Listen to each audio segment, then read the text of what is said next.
From the Library of Congress in Washington, D.C.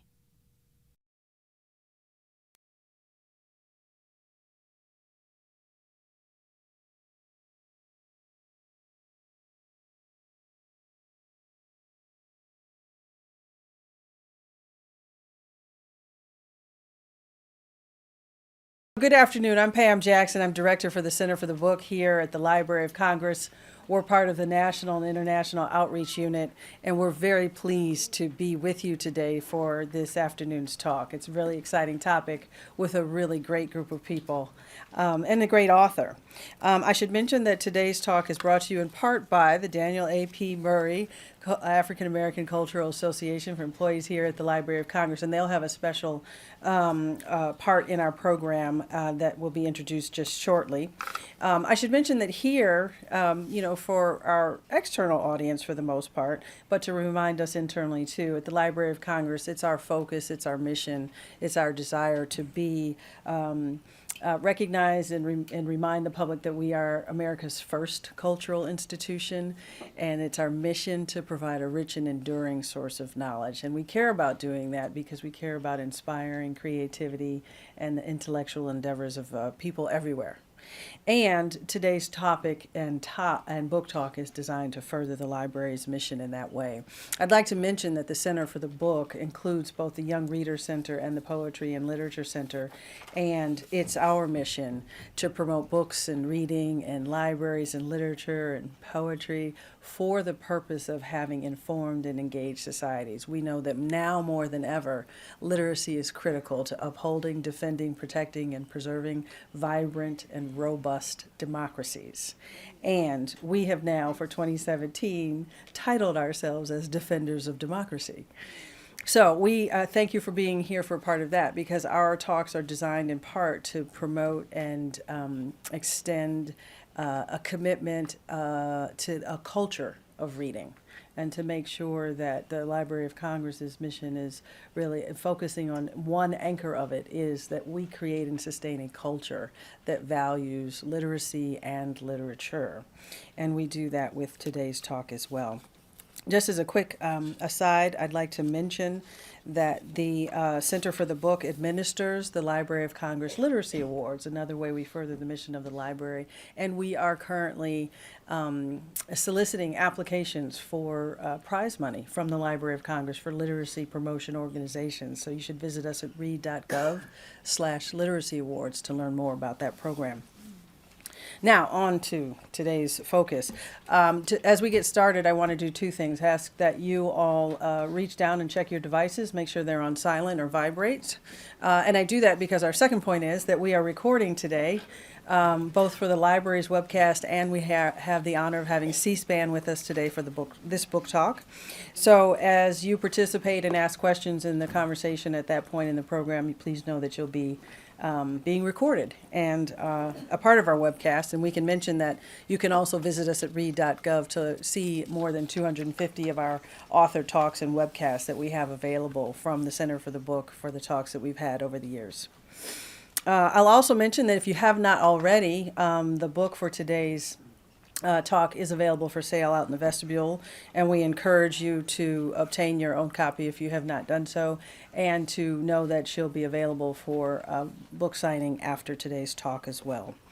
Finally, the chief criteria for deciding the books to feature in our Books and Beyond series here at the Center for the Book has to do with the connection to the Library of Congress. And certainly today's book is connected in a variety of different ways, both celebrating, honoring, and acknowledging an extraordinary figure in our history, both our personal lives as Library of Congress employees and our cultural lives as Americans. But also because the research was done here. And that's an important part of what the library likes to promote and to encourage, which says we have a vast, rich set of collections that matter to people. And we can only share them if people engage with them, find out what's in them, write about them, publish, and come do talks about them. And that's what one of the things that we care about and do and celebrate at the Center for the Book. So, to further our program and to talk about it, I'm going to introduce the Library of Congress historian, John Y. Cole. Now, John's a special figure in our lives because he's actually the founding director for the Center for the Book and was part of the initiative that led to the legislation that created us, where 40 years ago, we're actually celebrating our 40th anniversary this year. So I'd like to acknowledge and appreciate John, who also has a very special relationship with today's author and to the subject of the book, Mr. Daniel Murray, who will introduce our author and to introduce a couple of the key components of the rest of today's program. Thank you so much for your attention. Enjoy the talk. Well, as Pam has mentioned, I'm John Cole. I'm here not only to help celebrate Daniel Murray and the book series that the Center for the Book has underway called Books and Beyond, but also to acknowledge some very special guests we have today. We have members from the Daniel Murray family, the descendants of Harold Murray, who Harold was one of Daniel Murray's seven children. Do I have that right? Yep. And most of them have made the trip from Mexico to be with us today. And I would like them to stand and be acknowledged, and we'll in a special welcome from the Library of Congress.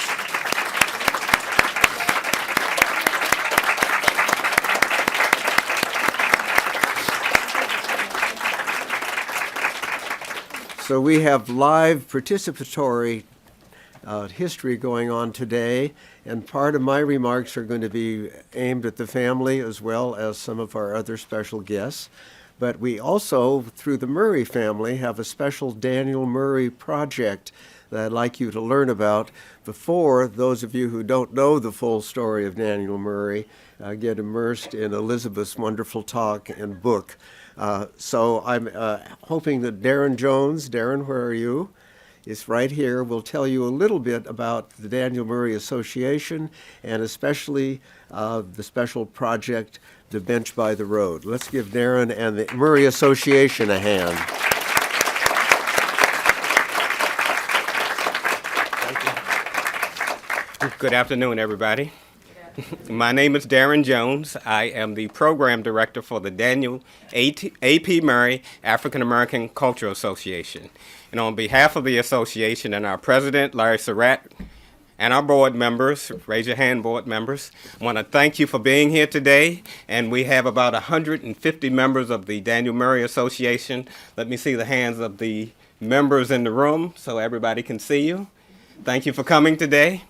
Well, we have a special honor coming up for Mr. Murray on April the 28th. The Toni Morrison Society is placing 20 benches around the world as historical markers for African Americans and culture. The Daniel Murray Society has been chosen as one of those places that will get a marker. Now, let me just tell you, it was a long process. About 2 years ago, Iris Taylor went and talked with the people at the Toni Morrison Society. We had to go to the Congress to get the Congress to come to the Library of Congress and the architect of the Capitol, because we were told that they don't place benches in someone's name on Capitol Hill. So we had to go through the Congress to get the library and the architect of the Capitol to agree that we can place a bench here at the Library of Congress in honor of Daniel Murray.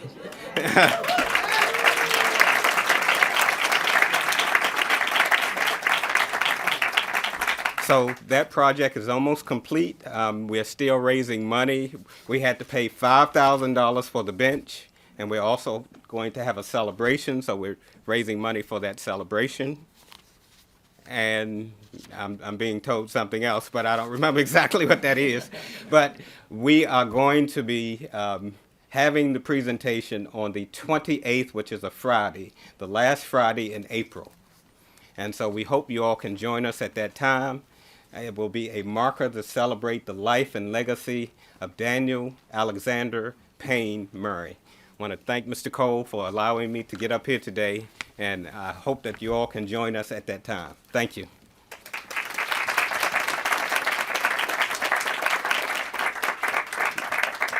We're squeezing a few more members of the family in, but we're doing it. I first learned about Daniel Murray back when I was a young librarian, before even the Center for the Book was created, which was 39 years ago. And I learned that I was a collections librarian, and I was assigned to work on a collection called the Colored Author Collection that had many of labels called Colored Author across the front of them. But the Library of Congress had decided to do some things about this collection that were all good. Part of it was to put them into the general collections. Part of it was to sort out the valuable pamphlets that were going to be part of the rare book division. And I had a partner, her name was Dorothy Porter, who was the director of the Howard Library. And she helped me on this, and we sorted and many of the duplicates and some of the special books from the Daniel Murray collection that was left to the library after Mr. Murray died were that way made part of the library's permanent collections. And I wrote an article about it, and it was one of the first articles I ever wrote, and it was in 1978. And guess what? 37 years later now, I have found myself writing another article about Daniel Murray, and I have learned so much about him, and much of what I have learned really comes from this wonderful book that we're going to hear more about today from the author. But I must say that I've never forgotten what really struck me about Mr. Murray was his passion about the importance of literature and the way that literature and the literature of African Americans could tell their story in a permanent fashion. And he devoted his life, as you will hear, to this was one of the several projects he was involved in, but it was his passion and the books and the love of literature that he's left behind is now part of his legacy at the Library of Congress, not just through the collections that I've worked on and many, many others have worked on, but also through the work of the Murray Association, which is carrying this tradition. Now, I first met our author, Elizabeth Dowling Taylor, Beth Taylor, a couple of decades ago when she was the director of interpretation at Thomas Jefferson's Monticello. Beth, who holds a PhD from the University of California at Berkeley, has spent more than 20 years in museum education and research, including not only Monticello, but also as director of education at James Madison's Montpelier. Her museum experience and her great experience as a researcher and her writing skills led naturally to now a career as an independent scholar who's turning out wonderful books on important subjects. Her first book, A Slave in the White House, Paul Jennings and the Madisons, which was published in 2012, was a New York Times bestseller and a National Book Award nominee. It also brought her to the Library of Congress for the first talk about her book, and at the same time it brought her to the Library of Congress National Book Festival to talk about the book. So that she is now back, and we are just delighted. She is now also, among her other lives, a lecturer and fellow at the Virginia Foundation for the Humanities, which I must say, to plug the Center for the Book, is the home of the Virginia Center for the Book. So our lives come together in many ways. Today, the Library of Congress is very pleased to help her launch this new and very important history, a book about Daniel Murray and his remarkable family. But yes, also, as she herself describes it, it's a book about America's original black elite in what has now become a forgotten era in American history. Thank you, Beth, for reintroducing this era now in another period of our history and to another generation that has so much to learn from the story that you so skillfully tell. May I present Elizabeth Dowling Taylor.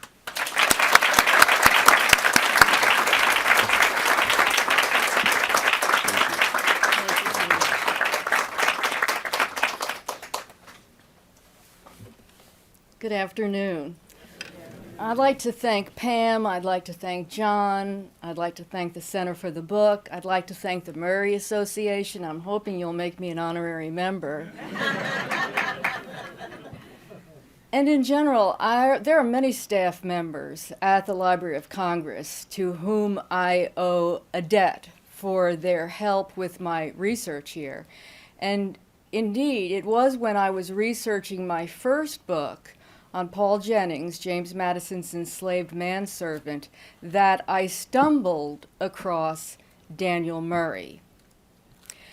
Daniel Murray, one of his first contributions to the Library of Congress, and he was an assistant librarian of Congress at a time when such professional appointments for black men were rare.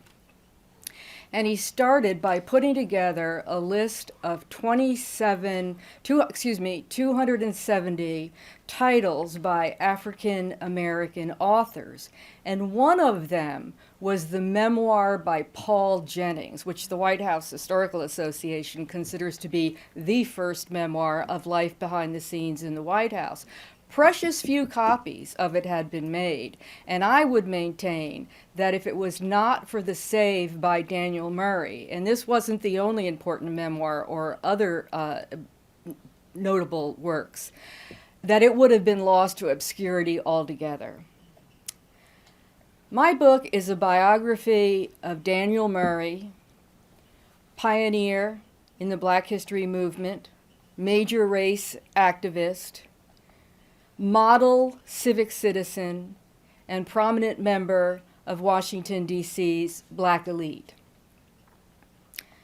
But it is also the story of a larger narrative, and that is the remarkable rise and disastrous decline of African American prospects over the span of Murray's lifetime, 1851 to 1925.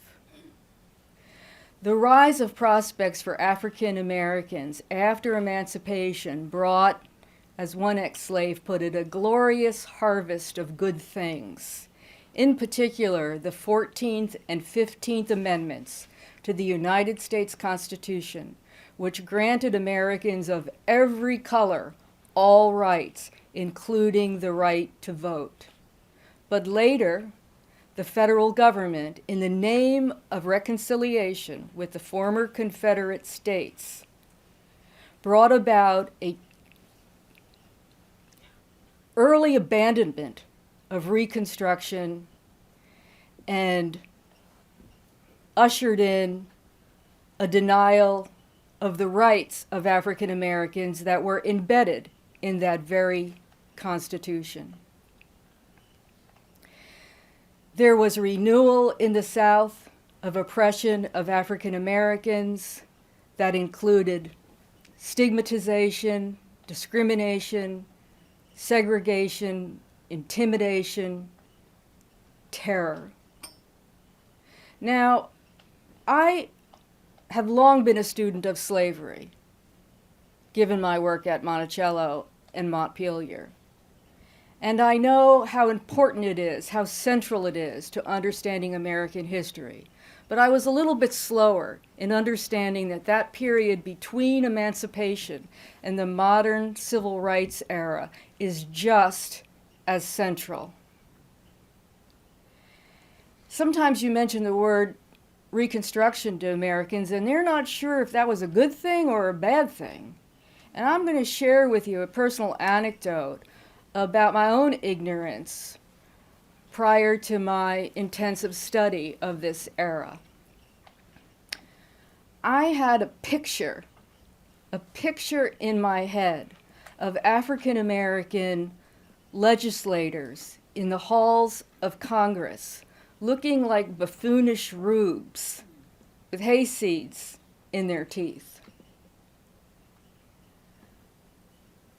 I, as part of my research for this current book, as difficult as it was, watched The Birth of a Nation, the original 1950 movie by D.W. Griffith. It was the second time I was watching it. I recall that I had watched it in high school in a humanities class. No discussion about the content. The whole point was to discuss Griffith's innovative film techniques. And when I watched it this time, there was a particular screenshot, and there it was. Shabbily dressed African Americans in the legislative chamber, one of them with bare feet up on a desk looking enormous and close up, And in the background was his colleague gnawing on an enormous chicken leg. That was my picture. That was the picture in my head. And it shows you how strong popular culture can be, especially visual images. And indeed, this movie captivated the American public and put in their heads lots of false images that were not countered by our schooling because of the inaccuracy of our schooling in presenting these parts of our history.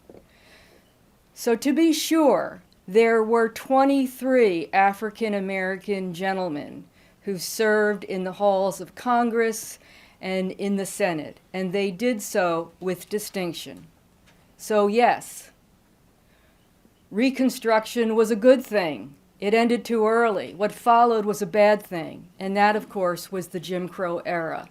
And again, African Americans were abandoned by the federal government and allowed to be virtually re-enslaved by white supremacists. Now, we have to recognize all of our history, own all of our history, including the chapters that we're ashamed of. And only then can we do a better job of considering the solutions to the legacies of these shameful chapters if we have a full picture. Now, in telling my story of rise and reversal, I wanted from the beginning to personalize it in the lived experience of one man and his family. I chose Daniel Murray and his family because I admire him and because, well, as it turned out, he was even a better choice than I realized initially, and that is because his arc fit the overall arc of the narrative almost perfectly. I also chose to focus on the Black elite for two reasons. One was to underscore the heterogeneity of the African American experience. In our own time, we hear common reference to a phrase that's one of my pet peeves, the Black community, as if 42 million Americans formed an indistinguishable block. African Americans are certainly not a monolithic group today, but nor were they, even in the time before the Civil War. The second reason that I focused on the Black elite is because they put in highest relief the absurdity of the notion of white supremacy. They were not works in progress. They had achieved high levels of education, accomplishment, gentility. They were prosperous. They were doctors. They were lawyers. They were businessmen. They were entrepreneurs. They were district or federal office clerks or held higher titles. So they gave the lie to the contention by white supremacists that Black Americans were incapable of contributing to mainstream society. Now, Daniel Murray was born in Washington's sister city of Baltimore, and he came here at about age 18 after the Civil War. One of his half-siblings who lived here was a caterer, and at the time he was the proprietor of one of the two restaurants in the United States Capitol building. Now, in the Capitol building, there was a restaurant on the congressional side and on the Senate side.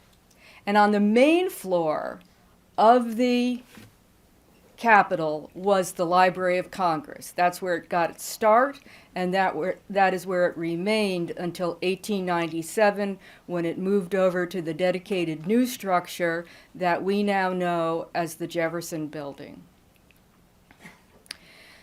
So Daniel Murray worked as a waiter for his brother in the Senate restaurant, and there, even if as a waiter, he rubbed shoulders with the high and mighty, including not only lawmakers, but the Librarian of Congress, Ainsworth Spofford.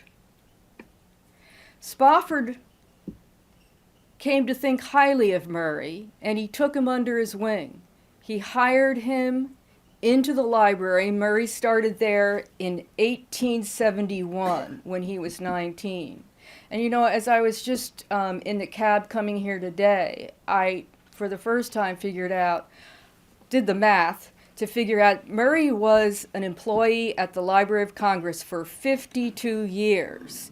And it just turns out that he spent 26 in the Capitol building and 26 in the Jefferson building, divided equally. Yes, quite a career. But we'll get to the sad part.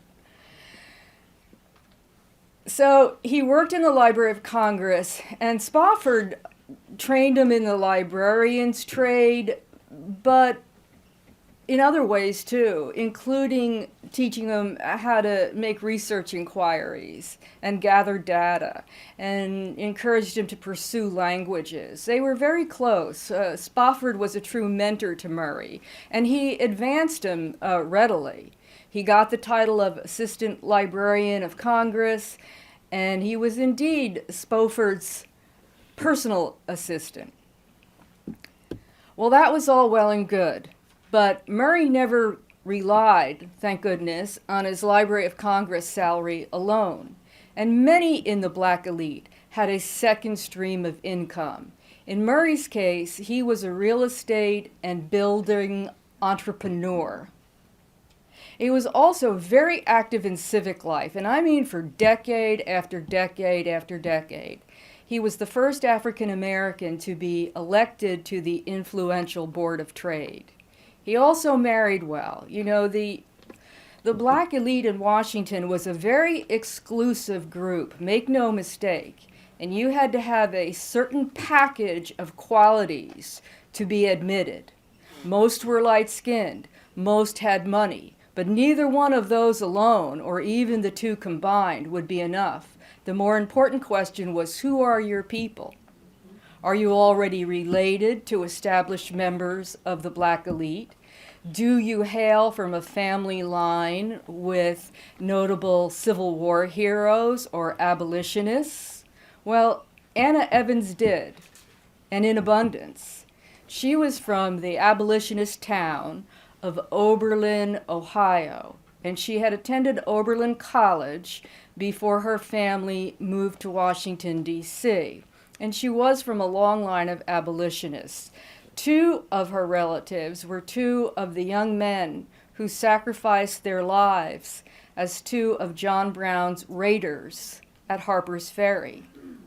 Another one of her relatives was Hiram Revels, and he was the first black citizen to serve in either House of Congress. So this was a great match. Daniel Murray and Anna Murray were married in 1789. Thank you. You're listening very well. Married in 1879. And they had built for themselves an opulent house, especially in terms of interior design, in Northwest Washington on S Street. Murray was the first African American to live in that block. He integrated that block, and there were other black families to follow. Now, there was a time for the black elite in Washington and for African Americans at large where everything was going swimmingly. The period from 1865 to 1875 saw the passage of the 13th, 14th, 15th Amendments, and also any number of civil rights measures, culminating in the Civil Rights Act of 1875. Which granted access, regardless of color, to all public facilities. Now, I'm not saying that color prejudice in Washington ever went away altogether. Of course, it did not. But there was a definite trend in that direction to the point where incidents of discrimination would be called out as bucking that trend. Murray and his cohorts were primed to think of themselves as Americans first, people of color second, No apology for color. They were ready, it was the logical next step, to assimilate into society at large. Nobody knew that that Civil Rights Act of 1875 would be the last civil rights bill passed by Congress for 80 years. As W.E.B. Du Bois later lamented, the slave went free, stood for a brief moment in the sun, then turned back towards slavery. Now, historians will tell you that the end of Reconstruction was the election of 1876. Rutherford B. Hayes was able to assume the presidency the next year. This was a contested election, but Democrats conceded a series of electoral votes if Hayes promised, which he did, to remove the last of the federal troops in the South that were enforcing Reconstruction commitments. Now, I would say that was the beginning of the end. Sure enough, changes came swiftly for African Americans in the South. But for Murray and other members of the black elite in Washington, it was a slower progress, and it was a staggered progress. It took them until the decade of the 1890s to face the fact that there was a backward slide, that it was real, and that they were not to be considered exceptions, regardless of their accomplishments and their refinements.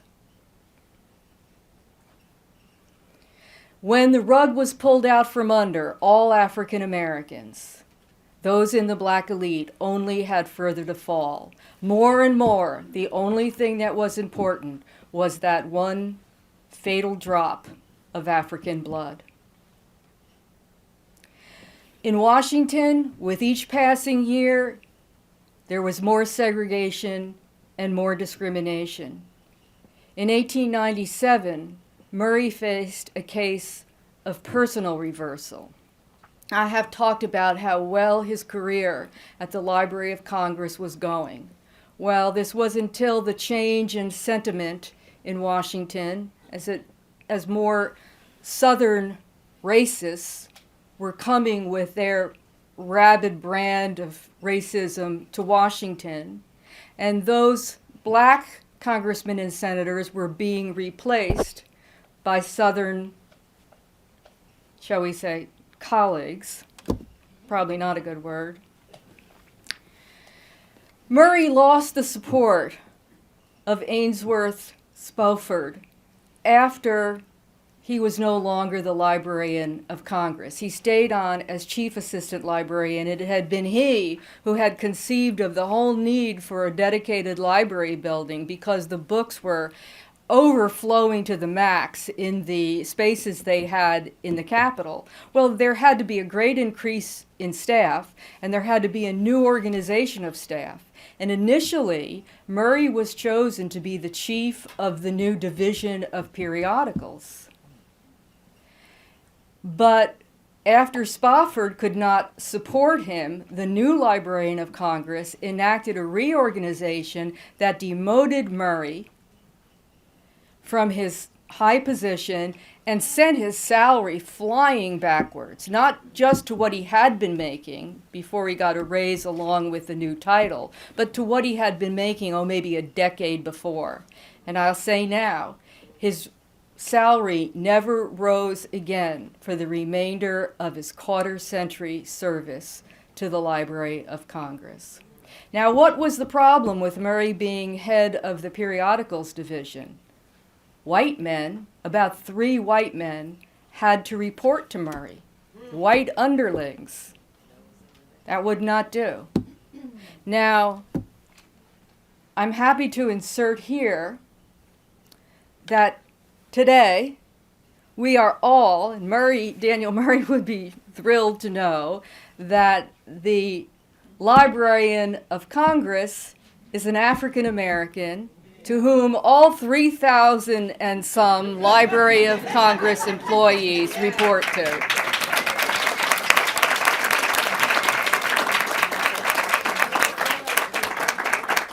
He might question that it was a woman, but he'd be happy to know that it was an African American.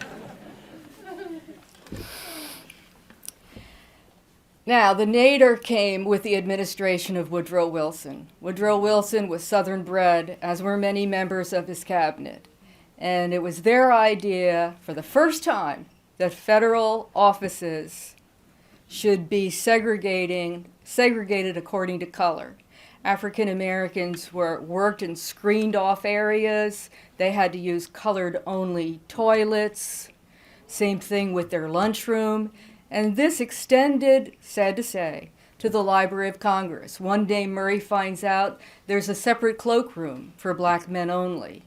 And in the lunchroom, there's a sequestered area for African American employees. In the public cafeteria, well, not public after all, because neither visitors nor employees of color are welcome to eat in the public cafeteria.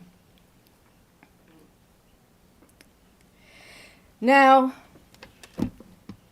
what the people in the black elite found out is that, as I've indicated, they were to be segregated and stigmatized with the rest of the race.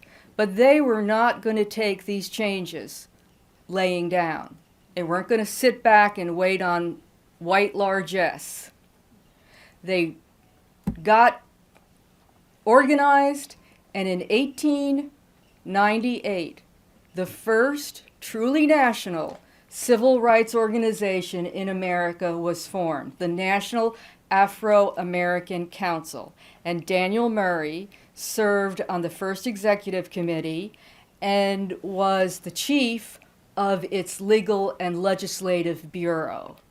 And he and they worked very hard on a host of issues: anti-lynching, anti-Jim Crow, and perhaps most notably, they were the first civil rights organization to challenge in the court system the maneuvering that the southern states had done to get around the right to vote that every black American was guaranteed in the United States Constitution. Now, I'm sure that many of you are not familiar with the NAAC. You've heard about the Niagara Movement. Of course, we all know about the NAACP. But as historian Rayford Logan has pointed out, the National Afro-American Council has not gotten the credit it deserves as the primary precursor of these other organizations. The membership was much greater and it lasted much longer than the Niagara Movement, certainly. And the NAACP, when they put together their goals, their approach, their strategies, especially the idea of fight it out in the courts, that all came from the NAAC that Murray was so involved with. But there was an even stronger political stance that he took, passion, as John called it earlier, and that was the belief that scholarship can be put to the cause of Negro protest. So Murray's goal, Murray said that prejudice is the handmaiden of ignorance.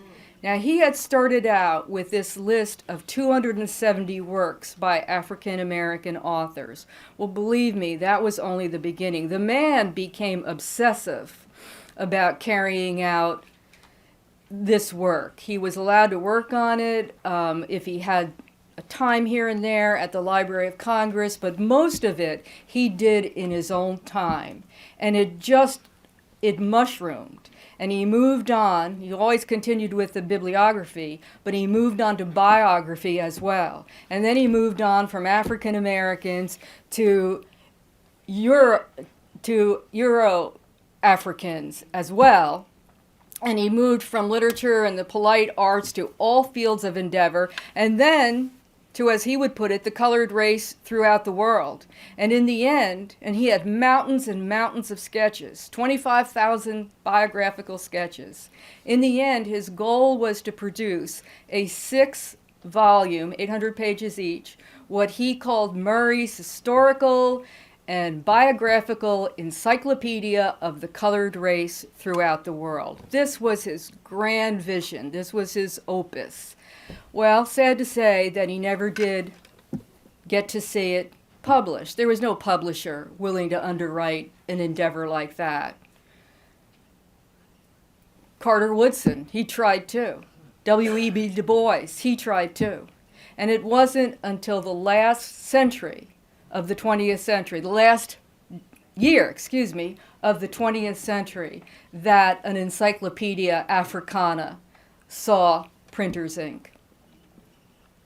Now, I am happy to say, and despite that little dig I had at Murray about women earlier, because, you know, it's true that men at the time were loath to give women the intellectual credit they gave themselves. But on the other hand, Anna Murray was an activist too, a race activist, and her husband was very supportive of what she did. They were like a power couple, the way that Mary Church Terrell and Robert Terrell were, for example. Some of you may be familiar with that couple. Well, Anna's thing was early childhood intervention. You know, Murray said the true test of the progress of a people is to be found in their literature, while Anna maintained that it was in the home that indicates any substantial progress of a race. And her idea was that if you can't have proper upbringing in the home, as, believe me, the black elite were careful to do with their children, very carefully cultivated. If that can't always be the case in the home, then the next best thing is the kindergarten. And Anna Murray is the mother of public kindergartens in Washington, D.C., and this would be both for white and for black pupils. She became, you know, as time went by, her interest in kindergartens became more overtly part of the cause. And she identified early childhood intervention as one of the solutions to the race problem. And she went all over the country as a race speaker, very well received. She was quite an orator. And she always, I must say, presented a striking appearance because there was a strong genetic tradition in the Evans family to have premature white hair. And so here she was at a very young age, still in her 20s, and she had this beautiful white hair. She was tall and slender, and very many descriptions of her are available because she made such a striking appearance. But as I say, for all of this action, there wasn't any real progress. That's one reason why I admire Murray and Anna for their civic service on race issues and other issues, is because it is frustrating. They waded in and they stayed in the water and they stayed there and kept fighting decade after decade. And the black elite, they certainly were disillusioned. Many found that their jobs were lost or stalled, as Daniel Murray did, that their incomes were decimated or irregular. They were denied access to public facilities. They faced humiliation and disrespect on a daily basis. And most importantly of all, they lost the prize. Washingtonians, as well as Southern blacks, lost the vote.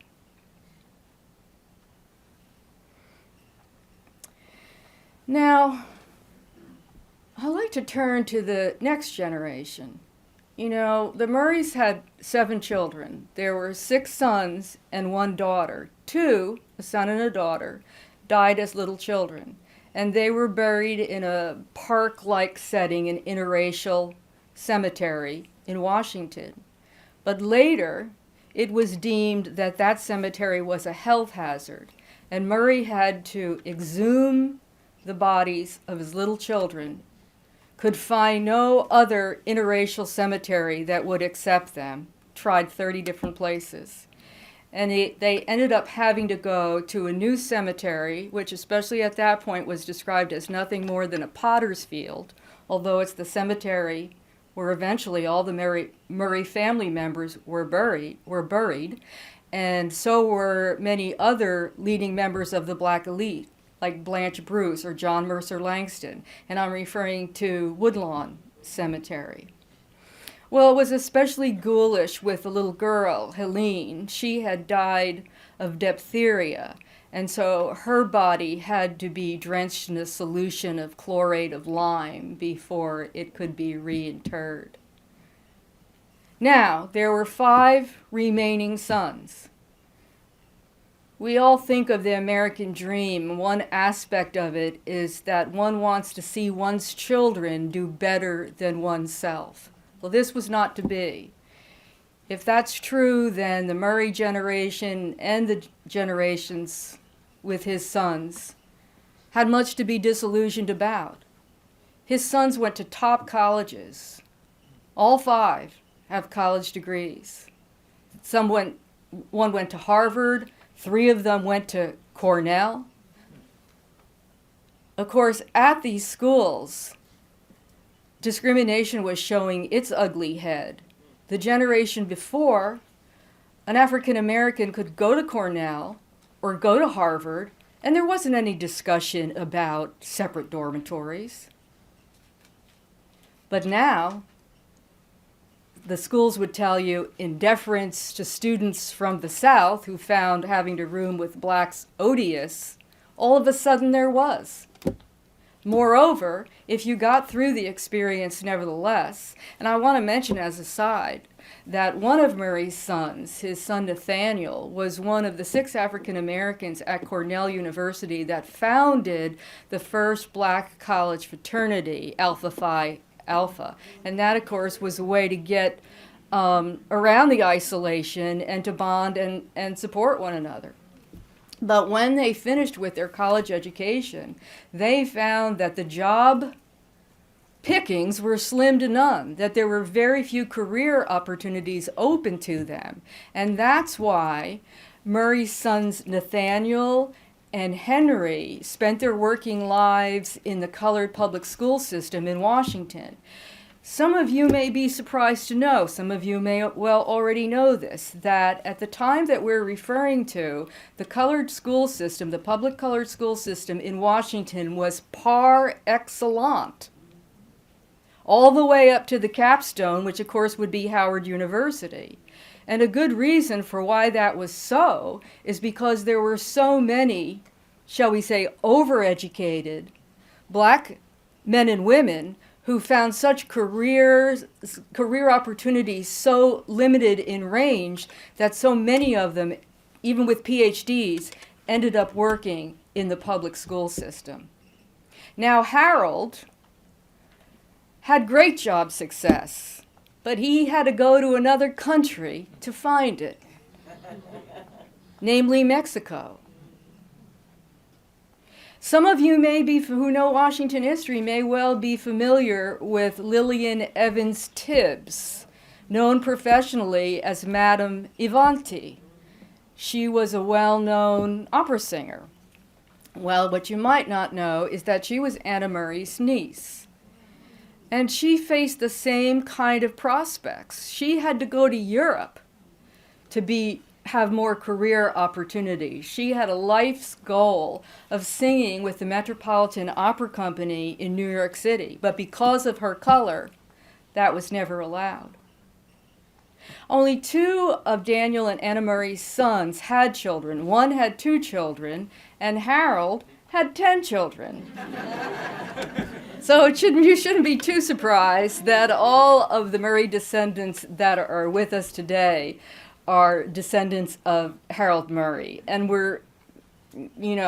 I'm honored, we're all honored. Your ancestors would be thrilled to know that you made the great effort to make the trip here today to honor his memory and Anna's memory as well. Well, in closing, I have a fair amount to say about what this book can show us. It's a cautionary tale. There's no mistake about that. Most Americans cherish our founding ideals: individual rights, equal treatment under the law, religious liberty. We like to think these ideals were not always honored. We have shameful chapters in our past. And to my mind, the only way we can redeem ourselves as a nation is to honor those ideals in the future, even in times of hyped up fear. We like to believe that there's a American master narrative and that it's one of increasing freedoms over time. This story gives the lie to that. The American master narrative is not unidirectional, and it can reverse direction again at any time. I think the most extreme time that it's happened in our past is the one that I've just described. And here was a case where the Constitution spoke loud and clear, but was discounted. Moreover, we like to think of our nation as first and foremost a country of laws.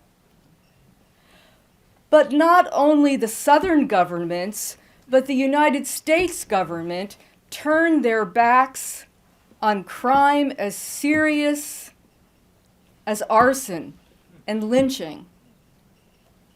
So yes, I think it's a cautionary tale. Today, we struggle with the elements of wanting our individual rights, but worrying about increased security. And we have to be very careful how much of the latter we are willing to give up to fortify the former. And in this current political climate, we need to worry about the ideas that are floating out there.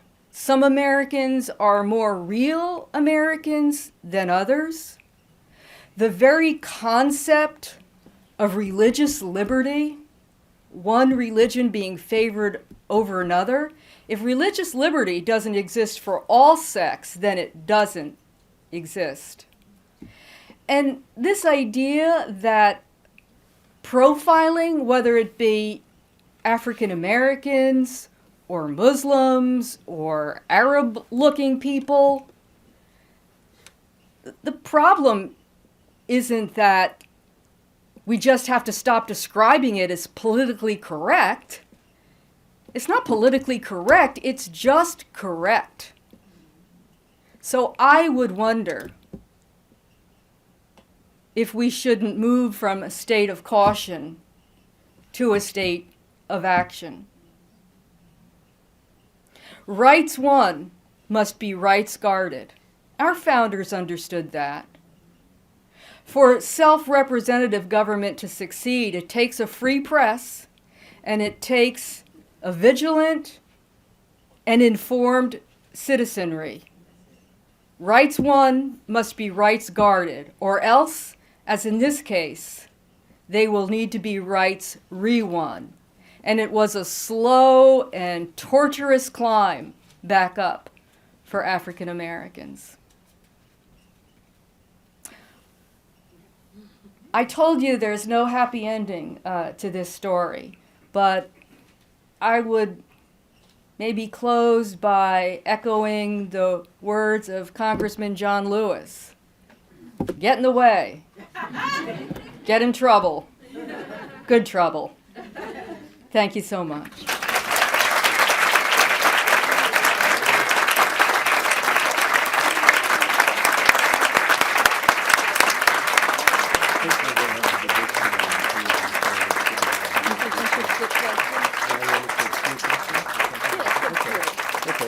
We are squeezed for time, but Elizabeth is going to. We're going to answer. She's going to answer 3 questions. So let's have. Would someone have a question for her? In the back. Okay. Yes. Side. Okay. Yes. Yes, sir. Could you expand upon Daniel Murray's business career? Do you want to repeat the question? Yes, I was asked to expand on Daniel Murray's business career. He was well-to-do. In fact, he was one of the most well-to-do Black Americans in Washington, for sure. And as I mentioned, he never relied on his Library of Congress salary, and instead he was very savvy in acquiring real estate. Now, you look at the original black elite in Washington. You know, we're talking about what to some of you will be familiar names like Cook and Syphax and Brent and Wormley. These were people that were here early. They had a leg up, and that included the opportunity to buy land that later became prime real estate. Murray came here right after the war, and he had those early pickings too. He also invested in stocks and bonds. He had numerous houses. He was both a building entrepreneur. He hired 50 black men at any one time, and his father-in-law and his mother was his construction foreman. And he built well over 100 structures in Washington. Sometimes these were houses for friends, like Pinckney Pinchback. Sometimes they were spec houses.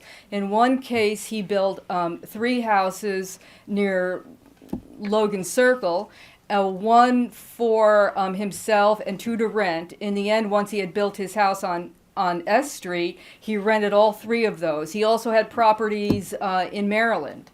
So he was a savvy investor. And given the stall that he had in salary at the Library of Congress, that served him well. Go ahead, Greg. Yes, please. Yes, Beth, can you give us more of an insight into the Murrays' political activism and the people they worked with, not only in the NAAC, but also in many of the struggles that African Americans of their class and of their race were focused on, that were both local because it was Washington, D.C., but the fact of who Washingtonians were became national in the implications. Mm-hmm. Thank you, Niani. Summarize a little bit. Well, I'm going to talk a little bit more about Murray and his cohorts and their efforts to make change, both politically and otherwise. And I do want to mention first his association with the Board of Trade. That was a very influential body given the government in Washington. And Murray, as I think I mentioned, was the first African American elected to the Board of Trade. And do you know that the number of blacks increased, but it never kept pace with the overall increase of numbers on the Board of Trade.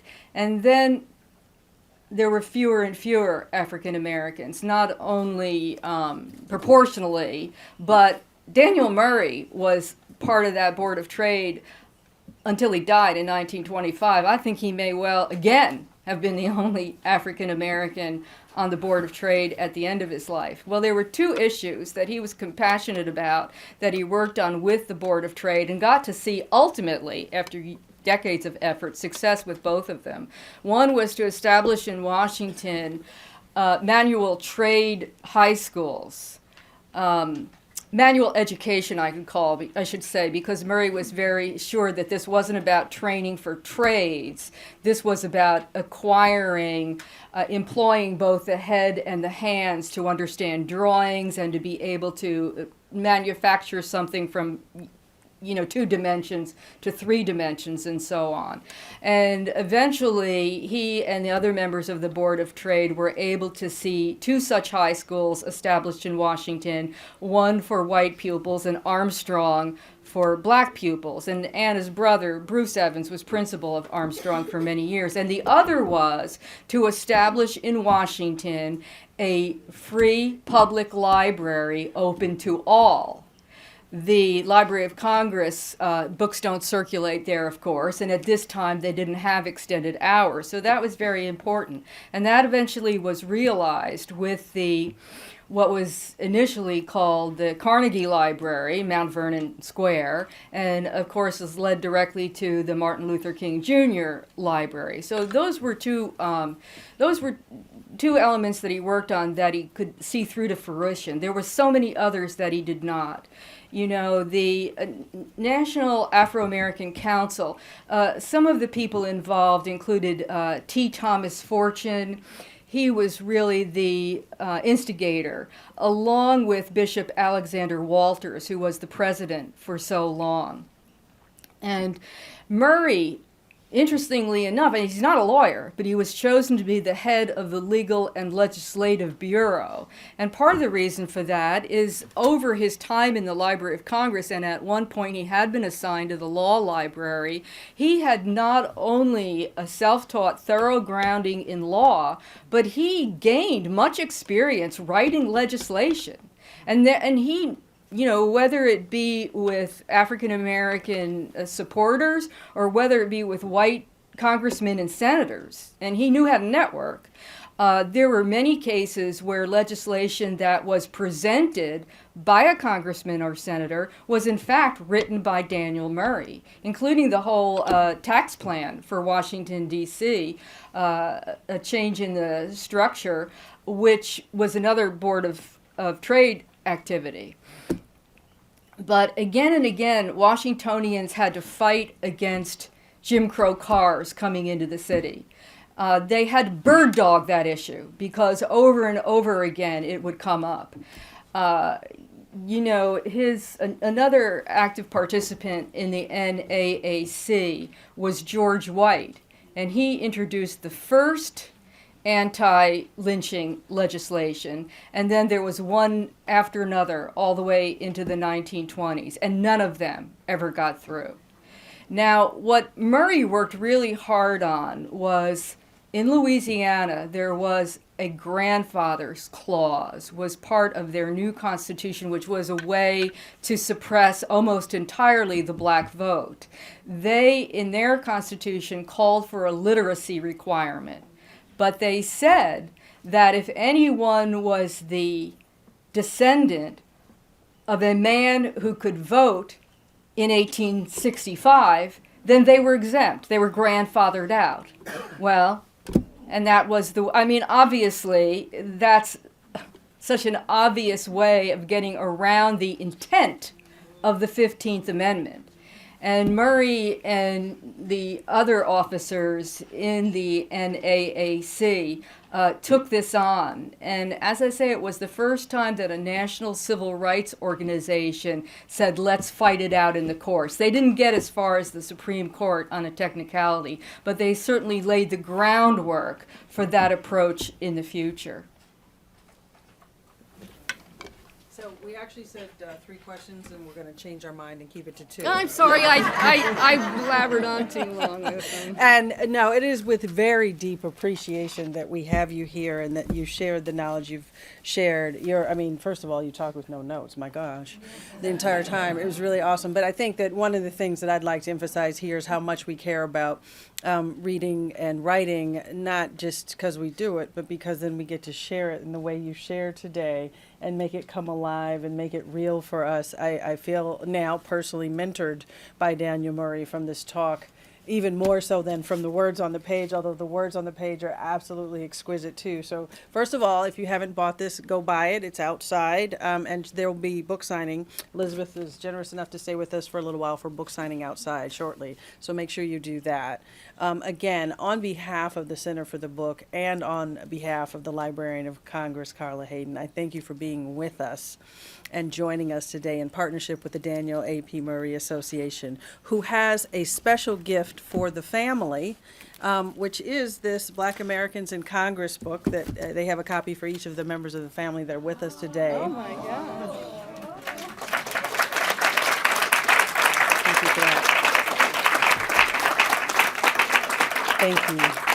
And we would very much like to honor and celebrate you, your heritage, your gift, your family's gift. The gift that Daniel Murray is to us is tremendous and huge. We can all take away from this talk, however much we knew before we came into the room. We certainly have an opportunity to take away from the room a very special incentive to take action. So thank you very much for joining us today. Thank you for your attention. Take care and have a great afternoon.